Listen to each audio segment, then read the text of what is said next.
2 minutes and 45 seconds. Time is ticking. Stage 1 is all about speed. Gotta pick up the pace there. Battle of Fast Ninja. Really? Let's put that to the test. Let's go.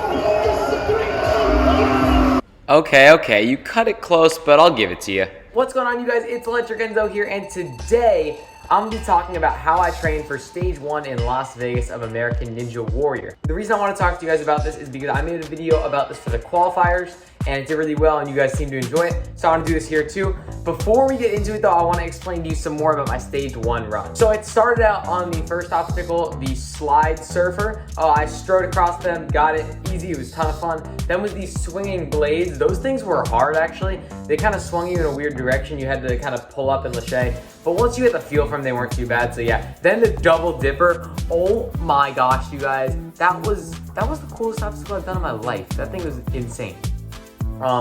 I'm very grateful that I was able to try it. Like, I remember being younger and just always watching that and like being in awe, and then I actually got to try the real thing. So much fun. Next was the jumping spider. It was so dusty out that night. There was like 50-mile-an-hour wind blowing dust everywhere. So I went so slow through the spider to make sure that like I could clear it. Oh my gosh, that was terrifying. Next was tire run. I had the best save ever on tire run. I literally fell onto the tire and then got back up and saved it because I felt myself falling to the side and I didn't want to miss the jump to the first handle. So I just fell on the tire. Crazy. Then next was the warped wall, right up it. Then the dipping birds. I decided not to go for the high road because I don't like trampoline jumps. So I just wanted to just do the normal obstacle. Dipping birds and then fly hooks, which I had a little trouble getting unstuck at first, but then I hopped it off. And I had like 30 seconds left when I got on the fly hooks, but I took so many swings because if I missed the cargo grab, I would have been traumatized for my life. So I wanted to make sure I caught the cargo net no matter what. So I took so many swings just to make it to it. Then I climbed up all the way and hit the buzzer with 3 seconds left. Crazy to see, and I'm moving on to Stage 2. I still can't believe that I'm going to Stage 2. It is unbelievable and just truly incredible. So now I want to talk to you guys some more about how I trained for this stage. So I told you guys back in the qualifiers that I found a formula for the courses, and I found somewhat of a formula for these Stage 1 courses as well. Obstacle 1 was always lower body in some sort. Obstacle 2 was either some sort of big trampoline jump or some sort of lâcher. In recent years, it's been more of a lâcher based obstacle. Obstacle 3 was always some sort of slider. Recently, it's been the double dipper. Obstacle 4 has always been the jumping spider. And then obstacle 5 in the past has always been tire run or like something else where you're like doing a parkour type move, or like sonic curve or something like that. And then obstacle 6 has always been the warped wall. Obstacle 7 has always been balance based. So while obstacle 1 is more agility, obstacle 7 is more balance and agility.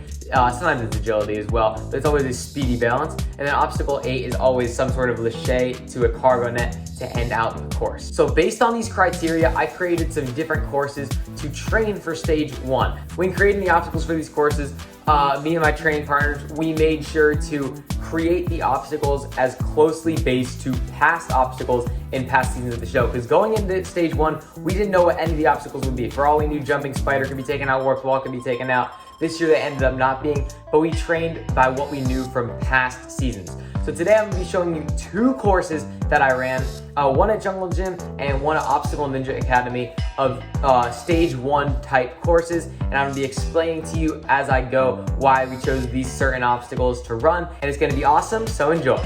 Alright, so the first course I'm showing you is from Obstacle Ninja Academy. The first obstacle was an Archer Steps replica going up because the season previously in Vegas, season 11, had Archer Steps.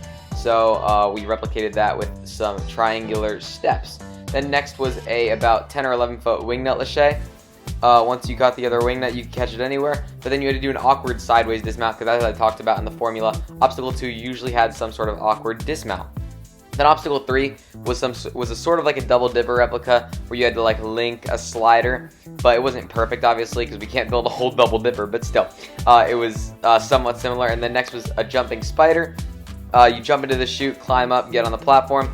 Then next was the tire run slot, but we were wondering there might be something new this year. So we did a lâcher down to like this surf sort of thing, and then to a mat after that. A little bit different, but we were just training for anything they might throw at us.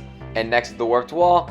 Warped wall has been in Vegas ever since ANW started coming to America. So we figured just add that in because that's what we know. But who knows, sometime in the future, maybe they'll switch out the warped wall. You never know. That's how we trained for this year. And then next was the balance, because obstacle 7 is always a balance obstacle. Remember, we're just inferring off of past seasons. We don't know anything. And then obstacle 8 is always some sort of lache. This year ended up being a skyhook, but we were basing it off of the twist and fly. And then to mimic the cargo net, I climbed up on top of the truss and hit the buzzer. And that's the first course. Pretty cool. Now moving on to the next course. This one was at Jungle Gym. First obstacle was like these staggered shrinking steps. Sort of like the archer steps again, except not triangular, obviously, to a rope. And then next, again, obstacle 2 is always some sort of awkward or weird lache with a weird dismount, so I did those wheel laches. Then next, obstacle 3 is usually some sort of slider. In the past few years, it's been double dipper. So we have a double dipper sort of here. We have a single dipper and then another smaller slider right there. And you had to dodge the slingshot bungee thing, so it was a little bit harder. Then next was the jumping spider. Just big jump into the jumping spider, climb all the way through, and then dismount. Now moving on to the 5th obstacle. This is sort of like a tire run replica, but slightly different. Like if you see here, we still got the like tires. I'm putting that in air quotes because they're not tires. But then once you land on here, you had to like balance on this little thing. It was a little different. It was like a board that you had to balance on, and then a skyhook transfer just for good measure. Why not, you know? Then next was the warped wall, going up it. As I said before, this has been a staple forever, so why change it now? And then 2 more obstacles left. Obstacle 7 is always some sort of tricky balance, or it's just some sort of balance in general. So we ran this diamond dash / tire sort of balance, past the line on the mat. And then obstacle 8 is always some sort of lache. So we have these bow tie type laches from one to another. And then we had a cargo net set up as well. So this was perfect. Lache to the cargo net, climb and touch the raptor on top, and you're good. Let's head to the outro.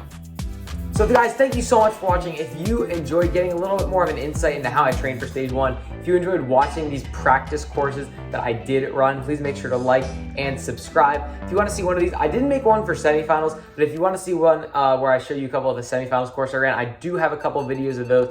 So let me know down in the comments as well, and I will see you guys in the next one. Thank you for watching.